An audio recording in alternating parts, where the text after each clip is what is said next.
à tous et bienvenue dans la balade street art de l'association Ariana Mix Art. On est aujourd'hui au quartier de Belleville à Paris, à la place Fréhel, et c'est là où commence notre visite. C'est parti!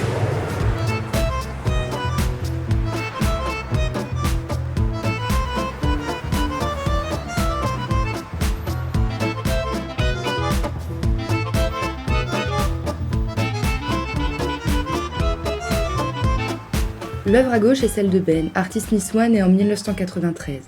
C'est l'acteur majeur de l'avant-garde artistique postmoderne. Ben est connu pour ses phrases inspirées par l'actualité. Il est le pionnier des créations de musées à ciel ouvert et souhaite que les spectateurs interagissent et prennent part à l'œuvre. L'œuvre à droite, c'est celle de Jean Le Gac. Elle a été détériorée par la pollution et restaurée en septembre 2017. Elle représente le mouvement de la figuration narrative. On y voit un détective qui tient une feuille de papier marquée d'une croix noire. Le cône blanc au centre, c'est l'œuvre de Marie Bourget. Il a été fait en 1980. Le style est très épuré et filiforme.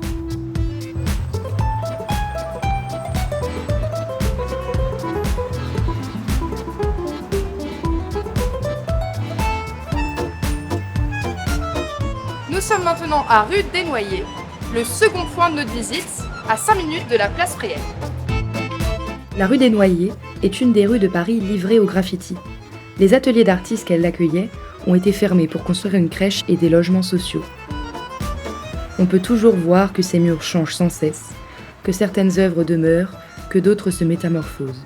C'est un mur d'expression libre. Nous voici donc à rue des Maronites, près du métro Couronne. C'est le troisième point de notre visite. La fresque Rêve est le résultat d'une collaboration entre plusieurs artistes street art. Elle a été réalisée en juillet 2014. Russe est un peintre d'intérieur. Il laisse place à l'imagination avec des formes abstraites.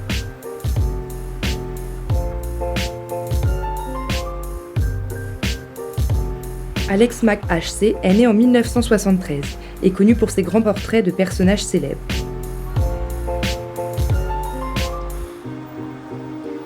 Maniac est très connu pour ses lettres. Il a commencé sa carrière en 1988.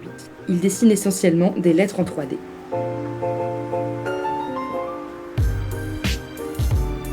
Chekra a représenté une rose.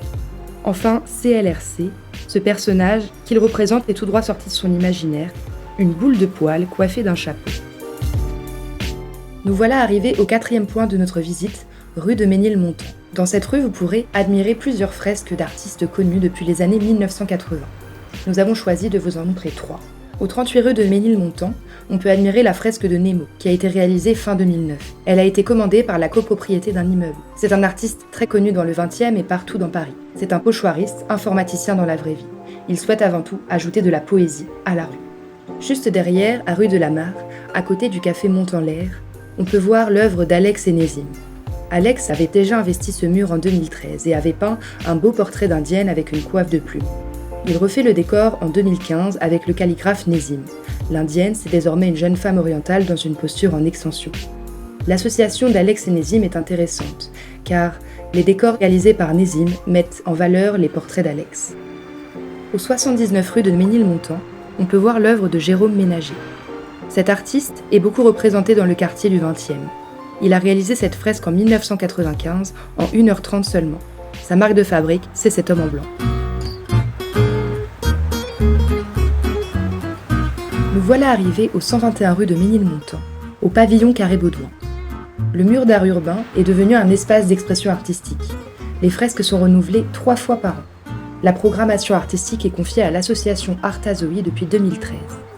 Le propos s'inscrit dans une perspective engagée, développer, pérenniser des espaces d'expression artistique, constituer une passerelle entre les artistes, les lieux, les œuvres et le public, créer ainsi des interactions autour des différentes formes de création proposées par les artistes contemporains.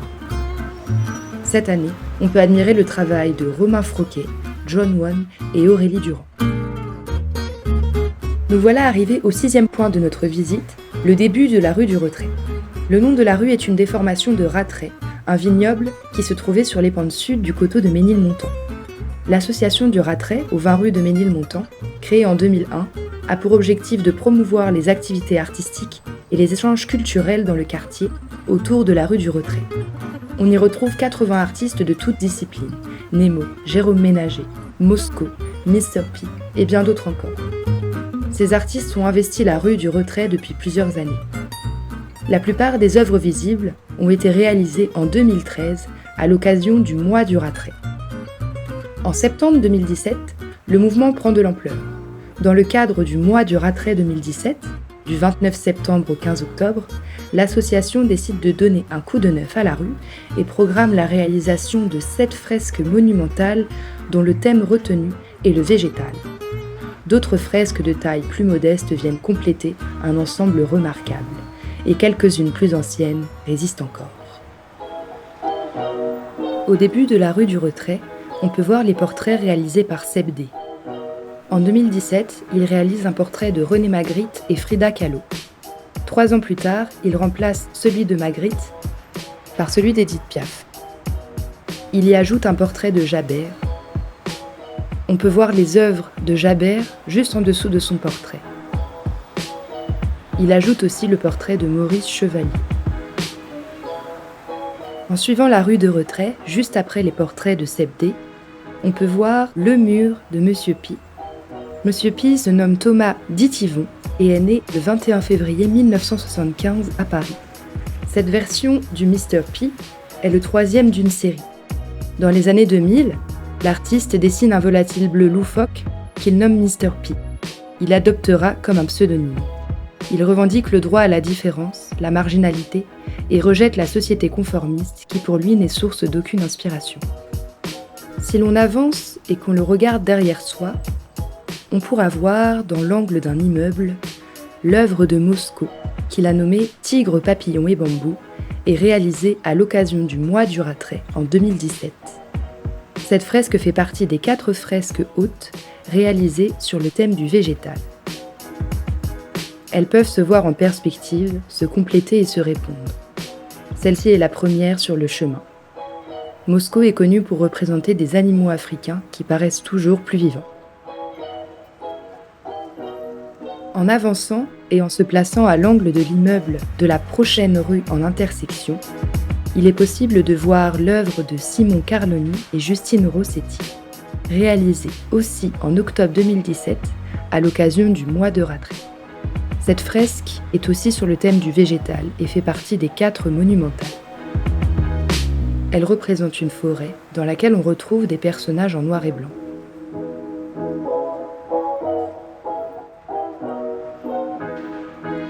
Toujours en continuant la rue, l'œuvre de Rétro se niche au coin d'un immeuble. Elle a été réalisée en septembre 2018. Rétro est un habitué du XXe. Ses fresques sont visibles partout. Celle-ci est en hauteur et nous fait entrer dans un monde intrigant, le monde de l'auteur. Juste en face, la 3e fresque monumentale fait son apparition. C'est Adrien Bernard, ou Anis, qui a réalisé cette fresque se nommant « Sur son arbre perché ». Sur le thème du végétal, elle a aussi été réalisée à l'occasion du Mois du Rattray en 2017. L'artiste est membre de l'association du Rattray. Son monde, organique de base et naturaliste, correspond parfaitement au thème. On y voit un oiseau et une petite fille perchée sur un arbre en hauteur. Au début de la rue du Retrait, on peut voir 2 bâtiments rouges qui sortent de l'ordinaire. C'est l'œuvre de Guy Hakim, Sabine Marin-Ragoussi et Pascal Converte. Elle a été aussi réalisée en octobre 2017 à l'occasion du Mois du Rattray. Les artistes ont transformé radicalement la façade de l'école Notre-Dame de la Croix et celle du théâtre de Ménilmontant. Si vous regardez bien, vous pouvez voir que la façade du théâtre est parée d'un grand rideau rouge. Rappelant le rideau de Seine, c'est un trompe-l'œil. Si l'on avance un peu, on peut apercevoir l'œuvre de Bertrand Bellon, qu'il a nommée Les Ballons, et réalisée en septembre 2017 à l'occasion du Mois du Rattray. C'est une des 4 grandes fresques étroites et hautes sur le thème du végétal. Bertrand Bellon est habitué à peindre dans cette rue depuis plusieurs années et réalise principalement des glycines. Dans l'angle de l'immeuble un peu plus loin, l'œuvre de Mercedes Uraib, nommée La Montgolfière, peut être aperçue. Elle a été réalisée en septembre 2017 aussi, lors du Mois du Rattray. C'est la dernière fresque étroite et haute sur le thème du végétal.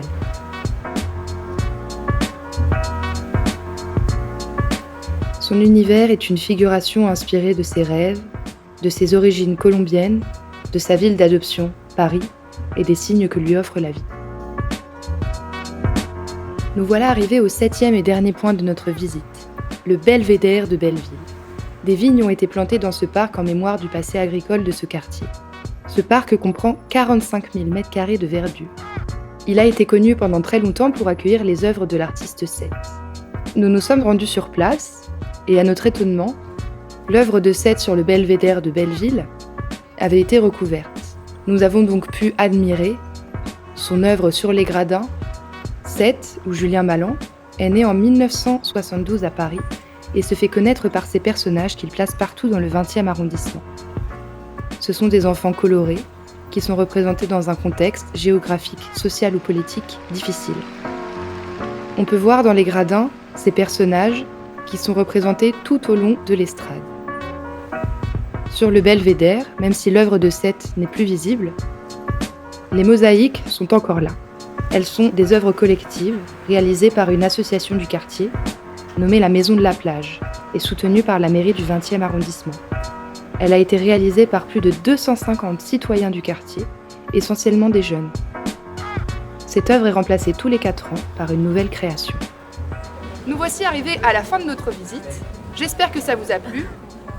Avec ce que vous avez découvert dans les fresques de street art aujourd'hui, je vous laisse imaginer, rêver, découvrir et pourquoi pas créer jusqu'à l'infini.